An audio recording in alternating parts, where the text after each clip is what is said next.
Ruth began to play the piano again. Joshua sat there and watched her, taking pleasure in seeing her happy. He noticed how she had grown from the girl he knew into a beautiful woman, and all sorts of emotions came over him. He loved her and had told her so a few times in the past. Although she cared deeply for him, she could not figure out why she didn't feel the same way. Her heart felt physical pain, knowing she was hurting him, but she was grateful that he loved her enough to want to keep their friendship. Although she still had her guard up around Brady, he was the first sign of hope she had found. She wanted to see if, by giving him the chance to prove his true intentions, it meant God had finally looked down on her, wrapping his arms around her, and delivering her from all the hurt the world had inflicted on her. Jean stood up and stepped a few paces in front of her, eyes glaring. She spoke in a calm voice but very cold. "You are right. I did not think you were good enough for my son, and I still don't.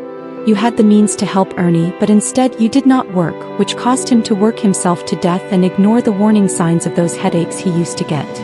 A negative voice crept into his head. "Are you sure you can trust that woman in your house? How can you trust someone you found on the streets looking the way she did? How do you know she didn't murder someone and is just on the run?" Senior Russo gently patted her shoulder. "Just give your friend Gary some time. It's just hard for him to accept that. He feels rejected, and you know men don't handle rejection well. He will want you to be happy if he loves you very much. So just be patient." So many wonderful feelings came back to them as the hours passed.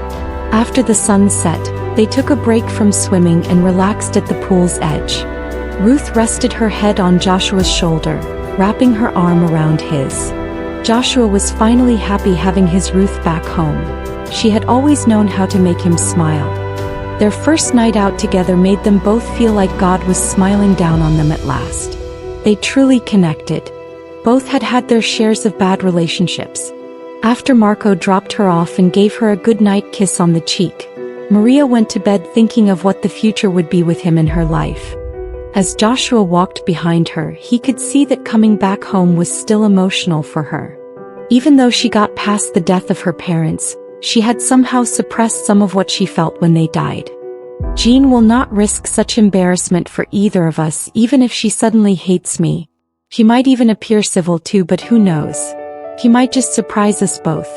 Whatever happens doesn't matter. At least my husband will be buried and out of that cold freezer." His heart raced when he saw Ruth walking towards him. It was the first time he saw her as a full woman in her swimsuit, and she made him nervous. She looked beautiful and smiled as she walked towards him. He stared, mesmerized, and soon burst into laughter when she tried to do a sexy catwalk towards him.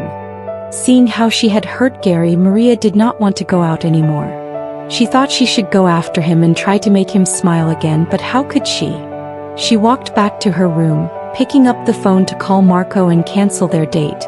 But when she heard his voice on the other end, all she found herself doing was breaking down to him about her best friend.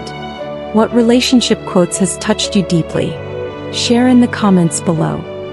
If you enjoyed this video, please consider subscribing to my channel for more book quotes that will stir your emotions and inspire you. And can you also give this video a like so others can find it and enjoy it as you have.